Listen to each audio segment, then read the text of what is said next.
Good morning students. Class 1 में आपका स्वागत है।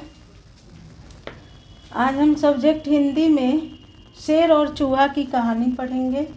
जैसा कि आप देख रहे हैं, इसमें चित्र दिया गया है। चित्र को देखकर कहानी बनाना है और इधर पीछे प्रश्न उत्तर दिया गया है, इसे भी सॉल्व करेंगे। शेर और चूहा।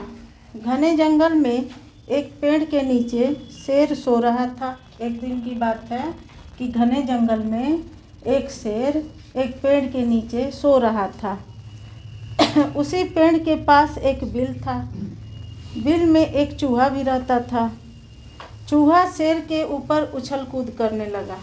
उसके शरीर पर चढ़ करके चूहा उछल कूद करने लगा। वह अपने पंजे तब शेर उस समय गहरी नींद में सोया था। चूहा खूब उछल कूद कर रहा था। एक बैग शेर की नींद खुली और क्रोधित होकर उसने चूहे को पंजे में पकड़ लिया। उसके बाद कहने लगा, शैतान, तुम्हारी इतनी हिम्मत कि तुम मेरे शरीर पे उछल कूद कर रहे हो। तो चूहा छोटा सा था, वो डर गया। बोला, महाशय, मुझे माफ़ कर दीजिए, मुझसे गलती हो गई। शेर बहुत गुस्से में था। वह बोला, नहीं, मैं तुम्हें माफ़ नहीं करूँगा, मैं तुम्हें खा जाऊँगा।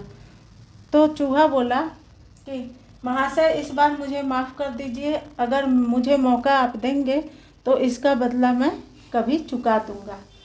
शेर ने छोड़ दिया चूहे को। कुछ दिन बाद एक बहेलिये ने शेर को जाल में फंसा लिया। तब शेर को याद आई। शेर क्या किया कि चिल्लाकर ज़ोर से चिल्लाहट मारने लगा। तब चूहे ने उसकी शेर की आवाज़ को सुना और वो बाहर निकला बिल से। तो देखा कि वही शेर है जो कि उसको पंजे में पकड़ा था। तब उसे याद आई अपनी बात और वो आ करके चूहे ने अपने तेज दांतों से उस जो शेर जाल में फंसा था, उस जाल को काट दिया और उसे मुक्त कर दिया। तब शेर ने धन्यवाद किया। बोला कि छोटा किसी को नहीं समझना चाहिए और अपने से छोटा किसी को नहीं समझना चाहिए। कभी भी छोटा या बड़ा कभी भी किसी के काम आ सकता है।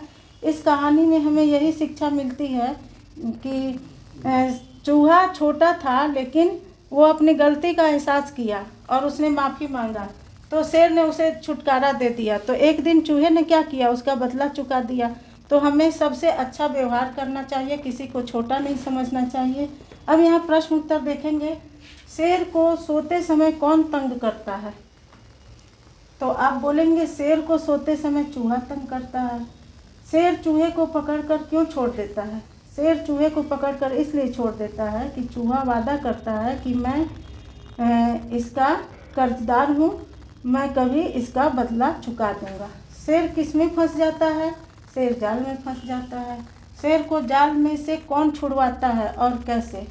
शेर को जाल से चूहा छुड़वाता है अपने तेज धार वाले दांतों से काटकर। शेर और चूहा की कहानी से आपको क्या शिक्षा मिलती है? अभी हमने बताया, शेर और चूहा की कहानी से हमें यह शिक्षा मिलती है कि हमें किसी की गलती पर गुस्सा नहीं करना चाहिए। मुसीबत पड़ने पर वह ज़रूर मदद करेगा।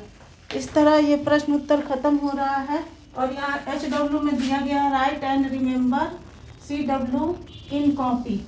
इसको कॉपी में आप अभी जो हम पढ़ाए हैं इसको देखकर याद करेंगे और पढ़ेंगे, कॉपी में लिखेंगे। Thank you. नेक्स्ट क्लास में।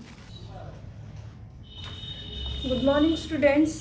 क्लास 1 में सब्जेक्ट इंग्लिश ग्रामर में आज हम लोग chapter 18 use of has, have and had का स्टडी करेंगे। तो इन सब का मतलब होता है कोई चीज़ हमारे पास है, और जैसे हैज़ और हैव, तो हैज़ का मतलब और हैव का मतलब होता है कोई हमारे पास कोई चीज़, कोई वस्तु, क्या कुछ है हमारे पास। और हैड का मतलब है कि वो चीज़ था हमारे पास। यानी हैव्स और हैव जो है वो सिंपल प्रेजेंट टेंस के बारे में बताता है हमें कि वो चीज़ हम वर्तमान में हमारे पास है, या हमने उसे अपने पास रखा है। और हैड का मतलब है कि कोई वस्तु या कोई चीज़ जो है, कोई भी चीज़, वो हमारे पास पास्ट में यानी भूतकाल में हमारे पास था। यानी था। हैड का मतलब होता है था, और हैव और हैज़ का मतलब है कोई भी चीज़, कोई भी वस्तु जो है हमारे पास है या हम उसे रखते हैं। तो यहाँ पे use of has and have study करते हैं। The verbs have and has are used to say what people own और पॉसेस, यानी हैज़ और हैव जो है ये क्रिया जो है वो क्या बताता है हमें, ये हमें बताता है, लोगों से कहते हैं कि हमारे पास क्या है, क्या हमने अपने पास रखा है। They are also used to talk about things that people do or get, such as illness. जैसे हमने क्या पाया उसके बारे में भी ये हमें बताता है। These words are simple present tense of the verb have. ये वर्ब हैव का उपयोग जो है, प्रयोग जो है वो क्या किस फॉर्म में होता है, वो सिंपल प्रेजेंट टेंस के रूप में होता है। यूज ऑफ हैड, यहाँ हैड, तो had is use to tell about the thing you had in the past, यानी हैड हमें ये बताता है कि कोई भी वस्तु जो है वो पास्ट में हमारे पास था। तो एग्जाम्पल्स पे देखेंगे आप यहाँ पे, his father has a lot of money, यानी उसके पिताजी के पास बहुत सारा धन है। ही हैज़ लॉन्ग हेयर, उसकी बाल लंबे हैं। तो our house has a large gate, हमारे घर का दरवाज़ा जो है बहुत बड़ा दरवाज़ा है, घर का दरवाज़ा। डैड हैज़ ए कोल्ड, मतलब इसके डैड जो है वो कोल्ड मतलब है, या कोल्ड मतलब क्या, बीमार होना, सर्दी होना, तो डैड को यानी ठंडी लगी हुई सर्दी है, तो इलनेस बता रहा है यहाँ पे। Sumati often has poha for lunch, Sumati के पास क्या है, लंच के लिए क्या है, पोहा उसने तैयार किया है। Examples of sentence with have के साथ सेंटेंसेस देखेंगे। I have a younger brother, we have art lessons on Mondays, have a banana if you like, they have taken dinner. यानी अब यूज ऑफ हैड देखेंगे सेंटेंस एग्जाम पे। I had a nice hat, मेरे कहने का मतलब है कि मेरे पास एक सुंदर हैड, टोपी था, अभी है नहीं। हैड का मतलब क्या होता है कि पास्ट टेंस यानी भूतकाल में, मतलब पहले हमारे पास था, अभी वो हमारे पास नहीं है।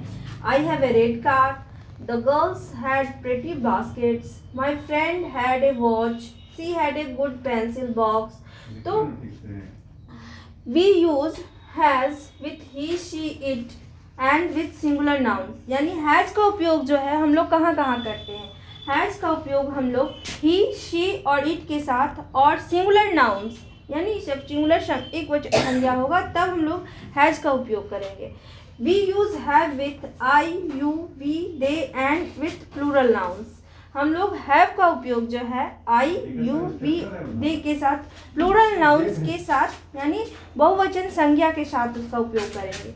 We use had with he, she, it, I, you, we, they and with singular and plural noun. Had का उपयोग जो है वो सिंगुलर नाउन और प्लूरल नाउन के साथ होता है, और he, she, it, I, you, we और दे के साथ भी होता है। यानी यहाँ हैज़ और हैव जो अलग अलग बांटा गया है, लेकिन यहाँ पे जो हैड का उपयोग जो पास्ट टेंस में सबके साथ, सब जितने भी नाउन्स और प्रोनाउंस होते हैं सबके साथ किया जाता है।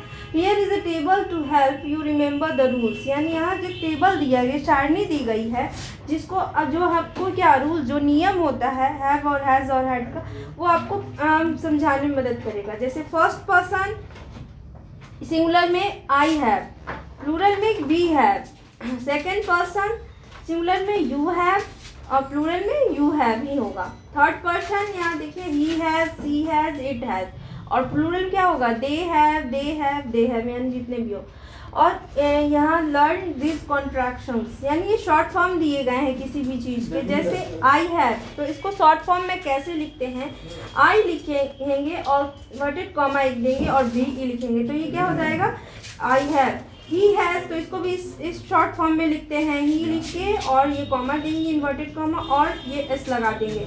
इस तरह से यहाँ पे इसके शॉर्ट फॉर्म्स दिए गए हैं, जो हम लंबा लिख के नहीं, अलग अलग नहीं लिख के उसको शॉर्ट फॉर्म में लिख सकते हैं। इसके बाद जो है आपका एक्सरसाइज दिया गया है नेक्स्ट पेज में, पेज नंबर 60 में। तो फर्स्ट एक्सरसाइज में क्या है, fill in the blanks with have और हैज़, यानी हमें पहला एक्सरसाइज ए है, उसमें केवल हमें हैव और हैज़ का उपयोग करना है। तो आपने पहले भी कि बी के साथ क्या यूज़ करना होता है आप ये देखोगे, तो आप यहाँ देखो बी के साथ हैव का उपयोग किया जाता है। क्या किया जाता है? हैव का उपयोग।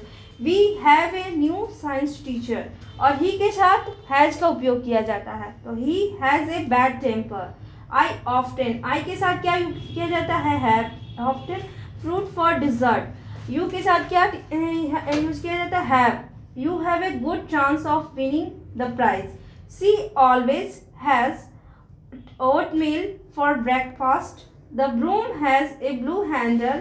They never have any problem with test.